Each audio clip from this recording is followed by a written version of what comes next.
Olá pessoal, aqui quem fala é o professor Giovanni. Nós vamos dar continuidade nos estudos do nosso livro Telares Arte. Dessa vez na página 34, unidade 1, a arte pode estar em que locais?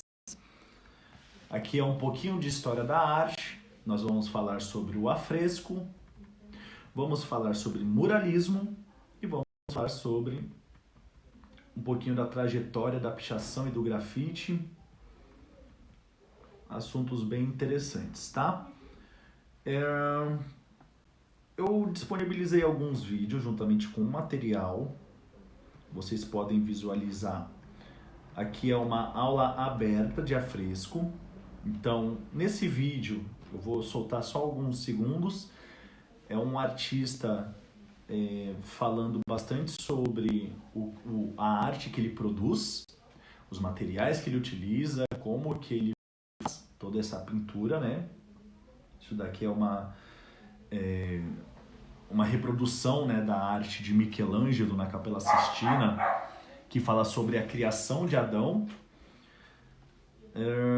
Também vou mostrar um vídeo para vocês sobre o movimento muralista mexicano. Esse vídeo eu vou passar completinho para vocês. E também esse vídeo muito legal da Capela Sistina, tá? Esse aqui é um vídeo que fica, na verdade é uma foto, né, de 360 graus, lá da Capela Sistina, em que Michelangelo fez toda a pintura, né, do teto, das paredes, mais de 300 figuras, muito legal. Fica rolando uma musiquinha de fundo enquanto a gente tem a oportunidade de olhar 360, arrastando a imagem. A gente vai visualizar isso mais adiante, tá bom? As paredes como suporte. Desde a pré-história, a humanidade vem desenvolvendo. Deixa eu dar um zoomzinho aqui para vocês olharem também. Desenvolvendo muitas formas de comunicação e expressão. Um bom exemplo disso são as pinturas rupestres, que, como vimos, podem ser encontradas em paredes, tetos, outras superfícies de cavernas e abrigos pelo mundo. Aquelas pinturas que eles se comunicavam, né, antigamente, na pré-história. Eles contavam histórias da caça e contavam hábitos, né, de milhares de anos atrás. É bem interessante. Assim, podemos dizer que a pintura nesses suportes é uma prática antiga, então a pintura na parede não é algo novo, mas, lógico, foram se atualizando conforme se atualizavam as ferramentas, ferramentas de qualidade, ou então novas descobertas, outros materiais que podem ser utilizados para essa arte. Foi utilizada por diferentes povos e culturas a fim de registrar suas ideias. Apesar de os suportes serem os mesmos, parede, foram desenvolvidos novos procedimentos artísticos. Vamos conhecer alguns deles. O afresco é uma técnica de pintura mural realizada sobre uma base ainda úmida de gesso ou argamassa. Nessa base, que geralmente é aplicada em muros, paredes, tetos, as pinturas são realizadas com pigmentos diluídos em água, que, ao entrarem em contato com suportes ainda frescos, penetram neles e, quando secam, passam a integrá-los, passa a ser uma coisa só.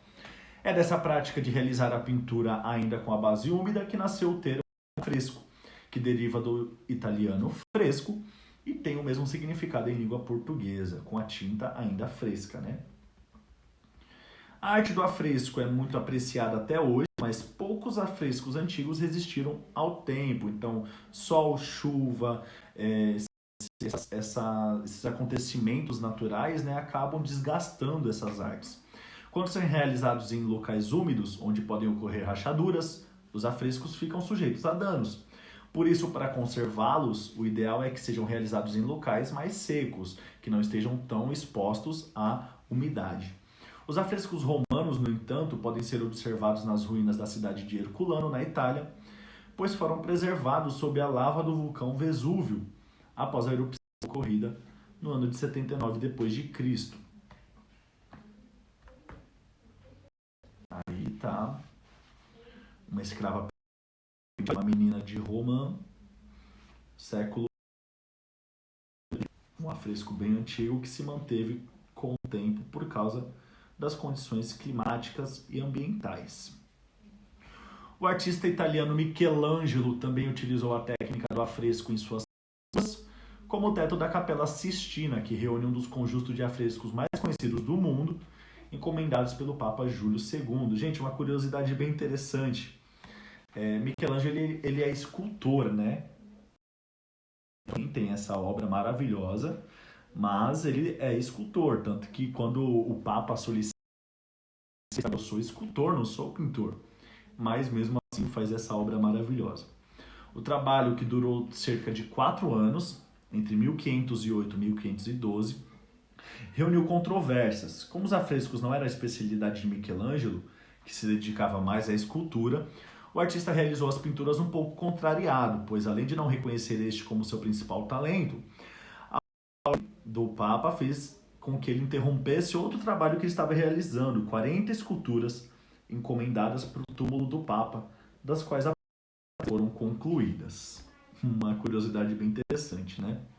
Antes da gente falar do muralismo, vamos ver um pouquinho desse trabalho feito por aquele artista que eu falei.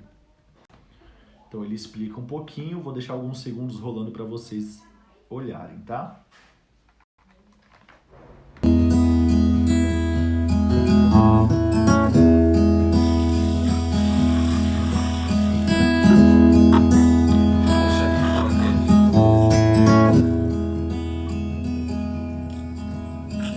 Por que a gente faz isso, Thiago? O cal, ele tem que estar hidratado. Quanto mais tempo, maior a qualidade do cal. Cal geralmente se faz queimando pedra ou concha, que é as argamasas.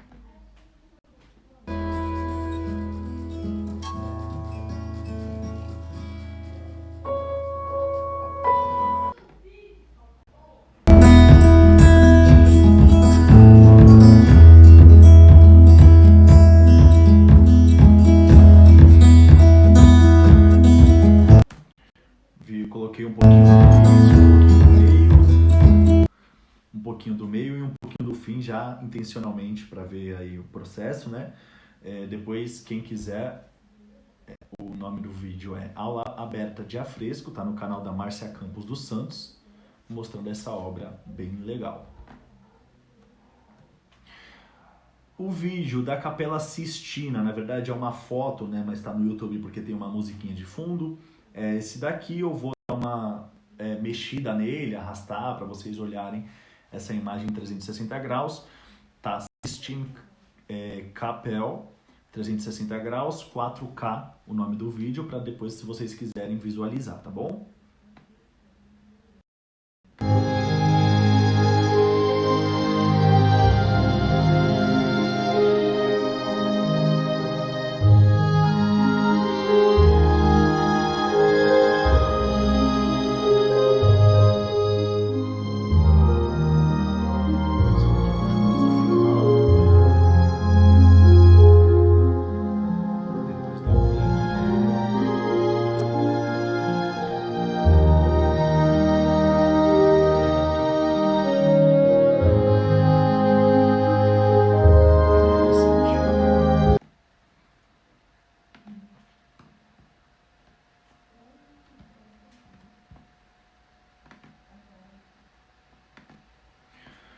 O muralismo é um movimento que surgiu no início do século XX, em meio a um contexto de crise política e social no México. Então, olha que interessante. Vocês vão me ouvir falar desde a primeira aula até a última, até quando nós nos encontrarmos para falarmos sobre arte, que a arte ela tem um sentido, ela tem um significado, ela tem uma função.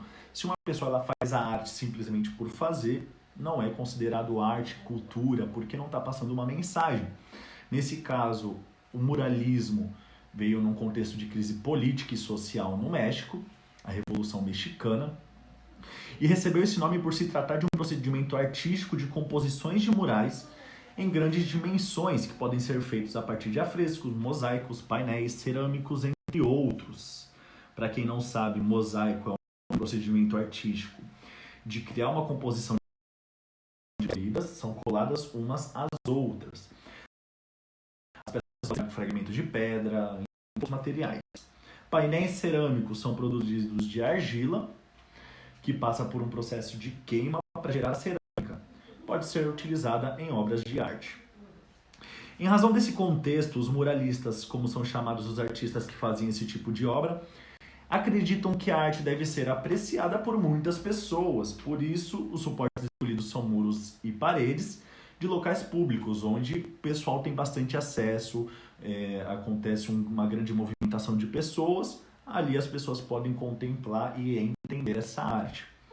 Um dos maiores muralistas foi o artista mexicano Diego Rivera, que viveu de 1886 a 1957. Ele buscou mostrar com a sua arte seus ideais revolucionários, unindo as influências de cultura de seu país.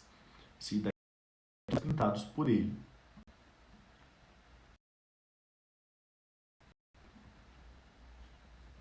Vamos dar uma olhadinha no vídeo? Vamos lá. Aqui é o Bruno Canal Algo sobre História. Estamos aqui para mais uma videoaula, no qual o tema de hoje será Movimento Muralista. Lembrando, esse vídeo aqui é uma continuação do vídeo passado, de Revolução Mexicana, então é muito importante que vocês assistam para entender melhor esse vídeo aqui, beleza? Então, já deixe seu like, seu comentário e bora pro vídeo. I have a dream. Hablo en nombre de los niños que en el mundo no tienen un pedazo de pan. A fim de defender os interesses mais legítimos do povo. Então, pessoal, adentrando um pouco mais no contexto desse movimento, é importante citar que os ideais pregados pela Revolução Mexicana, tendo como exemplo a inclusão dos campesinatos na sociedade, uma sociedade mais justa e igualitária e uma sociedade mais democrática, não morreram com o término da Revolução. Ou seja, esse movimento surgiu para complementar, digamos, esses ideais que estavam ali permeando a sociedade e ainda eram muito vigentes para aquele povo. Muito por conta disso, nós temos a instauração de uma nova ordem social, ou seja, essa sociedade estava finalmente conseguindo ser mais igualitária, mais justa, se comparado a décadas anteriores. Logo, esse movimento se torna um alicerce para esses ideais que estavam se instaurando realmente na sociedade como um todo, e esse movimento toma proporções totalmente inesperadas, no qual até o dia de hoje esse movimento é muito relevante lá no México. Falando agora mais especificamente do movimento em si, esse nome foi dado à pintura mural que estava sendo realizada no México no início dos anos 20 do século 20. Parte do objetivo desse movimento era representar motivos sociais e políticos para procurar reunir o povo após o fim da Revolução Mexicana. Porém, muitas pessoas acreditam que esse movimento é uma continuação da Revolução Mexicana, por conta dele ter se originado após a queda de Porfírio Dias. Mas as raízes desse movimento estão ligadas às civilizações antigas que ocupavam ali o território do país antes da chegada dos hispânicos. Essas pinturas, realizadas em edifícios públicos na cidade, tinham como intenção socializar as artes para que todos os mexicanos pudessem refletir e desfrutar da mesma, ou seja, criar suas próprias concepções e interpretar os acontecimentos baseados na sua própria visão. Como eu disse, esse movimento não é uma continuação da Revolução Mexicana, mas é, digamos, uma consequência, no qual muitos pintores vão se apropriar dos ideais pregados pela Revolução e vão divulgá-los através dos seus trabalhos artísticos. Partindo agora para as características principais desse movimento, torna-se evidente a sua intencionalidade com um significado mais ideológico e político, assim como pregado durante a Revolução. Então, e indiretamente, muitos pintores passaram a divulgar esse ideal revolucionário através de suas pinturas. Fora isso, esse movimento contribuiu para a diminuição das manifestações burguesas e elitizadas da chamada pintura de cavalete que vigorava até então, dando espaço para essas pinturas murais que englobavam todos os aspectos da sociedade mexicana. Outra característica muito importante desse movimento, que envolve toda essa questão de novos valores surgindo nessa sociedade, é a ideia da construção de um patriotismo, muito por conta do fator dessa sociedade ser muito heterogênea em relação à problemática dos camponeses, indígenas e o restante da população. Alguns pintores passam a se apropriar e defender a ideia de mestiçagem com o objetivo de aproximar o elemento indígena e integrá-lo na sociedade atual. Então eles buscam suscitar esse diálogo entre os camponeses e a sociedade, buscando uma ideia de patriotismo que englobasse todos os elementos dessa sociedade. Falando dos principais objetivos desse movimento, a ideia era que esses artistas, esses pintores, na verdade, pudessem fazer suas obras de arte em locais públicos para que qualquer pessoa pudesse observar e analisar essas pinturas, ou seja, era torná-las o mais acessível possível para o máximo de pessoas. E é muito importante destacar figuras como Diego Rivera, David Siqueiros e José Clemente, que foram de suma importância para tornar essa arte popular e subversiva. Então, nós podemos resumir esse movimento sendo ele um grande influenciador dessa nova ordem social que se instaurava e desses novos ideais patrióticos e revolucionários que cada vez mais estavam aflorando nos cidadãos mexicanos, no qual os ideais de liberdade, democracia e igualdade estavam mais presentes do que nunca. Bom, pessoal, por hoje é isso. Espero que vocês tenham gostado desse vídeo curtinho, mas só relembrando que esse vídeo aqui é uma continuação do vídeo passado de Revolução Mexicana, então, caso você não tenha assistido ainda, é muito importante que você veja. Não esqueça de deixar seu like, seu comentário e, quem sabe, um tema de vídeo para que a gente... Beleza, pessoal. A trajetória da pichação e do grafite. Como temos estudado no decorrer deste capítulo, atualmente também encontramos artistas que usam as paredes como suporte para suas manifestações artísticas. Assim como os muralistas mexicanos, os pichadores e os grafiteiros também expressam suas impressões acerca de questões políticas, sociais, culturais, importantes para os seus contextos. No entanto, suas criações nem sempre foram consideradas manifestações artísticas. A pichação e o grafite são frutos da chamada cultura hip hop, teve origem na periferia de Nova York, Estados Unidos, meados da década de 70.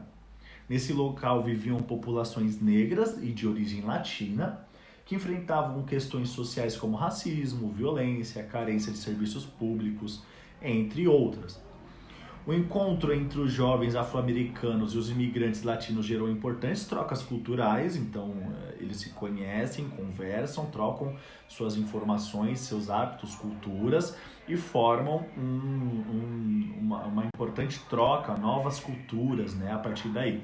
Por meio das festas de rua que aconteciam nos bairros, por exemplo, nasceram diversas manifestações que envolvem música, dança, poesia, pintura, tudo isso fazendo parte da cultura hip hop. Jean-Michel Basquiat foi um artista haitiano que viveu a maior parte da vida em Nova York. Sua experiência como migrante e afro-americano, assim como a exclusão social que vivenciou, refletiu-se em seus trabalhos, nos quais mostrava fortes influências da cultura hip hop. Esses artistas que se manifestavam por meio da pichação e do grafite ocupavam locais públicos para deixar suas mensagens. Por isso, durante muito tempo, essas práticas foram consideradas ilegais. Crime, né? Com o tempo, o grafite e a pichação foram ganhando outros espaços e passaram a ser realizados em suportes como as telas. Observe o traço expressivo de Basquiat na pintura a seguir. Autorretrato, de 1982. Olha o carro da Cândida. Basquiat é um exemplo de artista que levou para as telas muito da linguagem do grafite. Em algumas de suas obras é possível observar um caráter dinâmico e desenhos propositalmente mal acabados que destacam essa influência, destacando sempre problemas sociais. A partir da década de 80, o grafite foi deixando de ser visto como uma transgressão, como crime, e começou a ocupar outros lugares, como museus, galerias de arte. Assim, a arte das ruas foi levada também para locais formais de circulação e divulgação. Então, ali onde só tinham obras e artes chiques, né, coisas finas, passa a ter a população, essa arte mais popular começa a fazer parte desses ambientes. Um exemplo disso foi a exposição de dentro para fora, de fora para dentro, que ocorreu de 2009 a 2010 no Museu de Arte de São Paulo, o MASP. Reuniu muitos nomes da arte urbana mundial. Além de grafites, foram expostos vídeos, fotografias, pinturas, esculturas, murais, entre outros. Aqui uma foto da exposição, então um local onde haveria quadros, né, de famosos artistas, começa a ter ali o povo, a população, a arte popular em destaque. Atualmente no Brasil também acontecem outros eventos importantes que têm o grafite como principal foco. É o caso da Bienal Internacional do Grafite. Cada vez vem atraindo mais visitantes. Durante as edições, além de apreciar as obras de artistas brasileiros e estrangeiros, o público pode conferir palestras com temas relacionados ao assunto, aprendendo mais sobre história, sobre as técnicas e assim vai. Segundo o curador do evento, o grafiteiro e pesquisador Binho Ribeiro, o fato do grafite estar em outros espaços não faz perder suas características. Então, não tira essa questão de críticas sociais, de abordagem dos problemas, né, sociais, políticos. Não tira também essa questão de ser uma arte do povo, né? Isso porque muitas das obras são feitas especificamente para o local da exposição e por isso tem um caráter efêmero. O que é efêmero? Que é passageiro, tem transitório. Para ele, apesar de estar em um espaço expositivo formal, o grafite continua tendo a rua como seu principal suporte, mas ao estar em novos lugares, ganha ainda mais maturidade e notoriedade, ou seja, mais visibilidade no cenário artístico e cultural.